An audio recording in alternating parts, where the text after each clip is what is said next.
Assalamualaikum warahmatullahi wabarakatuh. Balik lagi bersama saya Nadif Firmansyah. Pada kesempatan kali ini, saya akan mempresentasikan mata kuliah Arsitektur dan Organisasi Komputer mengenai materi input dan output. Ya, ini sebenarnya saya dari mahasiswa Universitas Barujaya Pendidikan Teknologi Informasi tahun 2020. Pada kali ini saya akan menyampaikan 6 sub materi input dan output. Tapi sebelum kita membahas lebih lanjut mengenai 6 sub materi ini, sebenarnya apa sih input dan output itu? Input dan output merupakan sistem mikroprosesor yang terhubung dengan perangkat luar, yang menghubungkan perangkat luar dengan komputer itu sendiri. Dari nama saja juga input dan output, yang berarti input itu sendiri yang berarti memasukkan, dan output sendiri yang berarti mengeluarkan. Jadi contohnya itu perangkat luar yang terhubung dengan komputer, misalkan yang mengenai input itu keyboard, dan juga contohnya mouse, dan contoh dari outputnya itu adalah printer dan juga scanner. Ya, kita kan udah tahu nih apa itu input dan output kan. Kita langsung bahas aja yuk 6 sub materi input dan output ini. Yang pertama itu ada programmer IO. Programmer IO atau yang bisa disebut dengan polling merupakan salah satu teknik dari operasi input-output.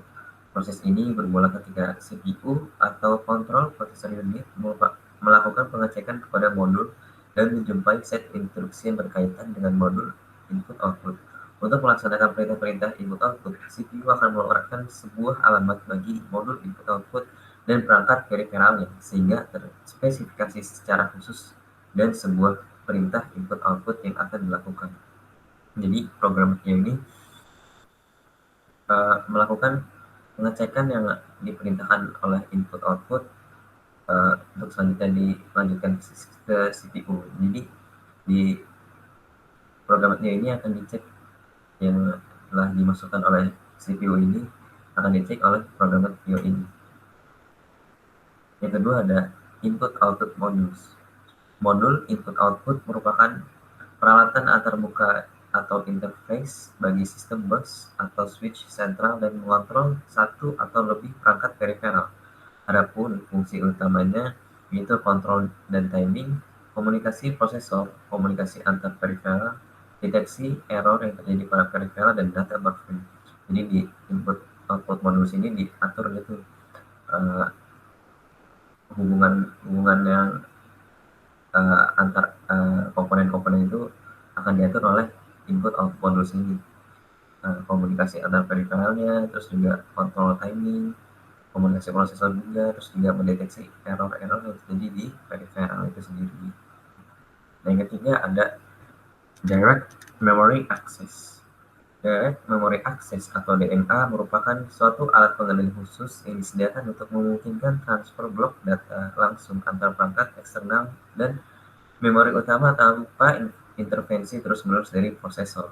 Fungsi utama dari DMA sendiri adalah sebagai modul tambahan atau hardware pada sistem bus, di mana kontrol DMA mengambil alih tugas dari CPU untuk penanganan I/O, dan juga keunggulan DMA adalah penghematan waktu pemrosesan dan peningkatan kinerja input-output.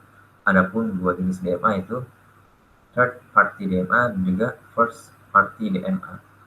Dan jadi di direct memory access ini dapat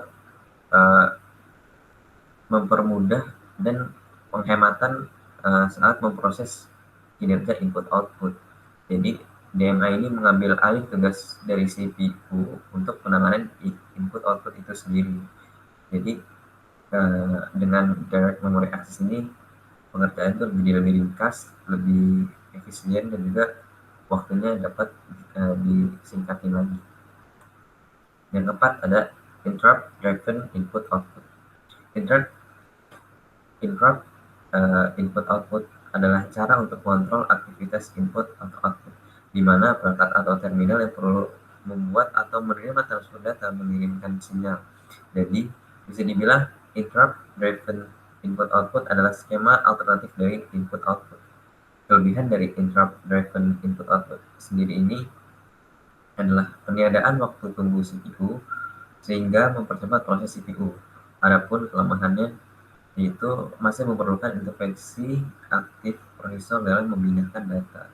Jadi di interrupt driven input output ini dikontrol tuh aktivitas dari input output ini agar sesuai dengan pengerjaannya dan juga sesuai dengan tugas-tugasnya masing-masing dari 6 submateri input output ini.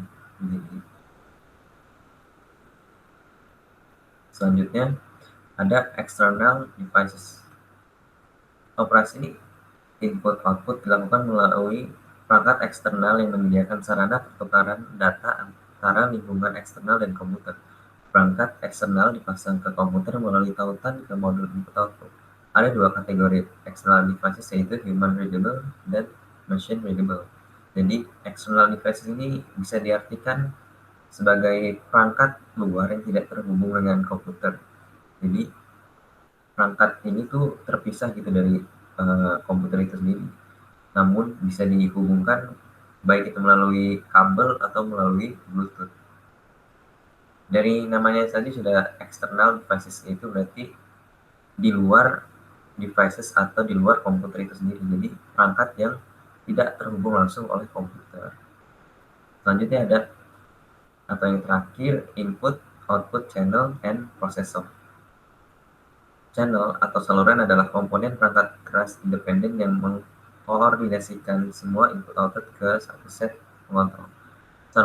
Saluran input output ini diperintah oleh sistem operasi dan kemudian dikerjakan oleh CPU. Saluran input output ini juga tidak langsung mengendalikan alat penyimpanan secara langsung. Input output ini mempunyai 3 kategori, yaitu multiplexer, selector, dan block multiplexer. Dan jadi input output channel and processor ini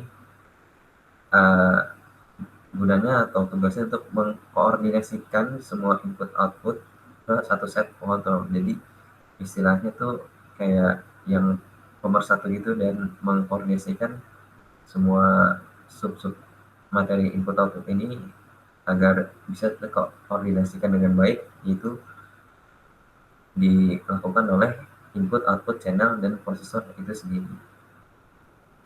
Ya, sekian mungkin dari materi input output kali ini. Kurang lebihnya mohon maaf. Assalamualaikum warahmatullahi wabarakatuh.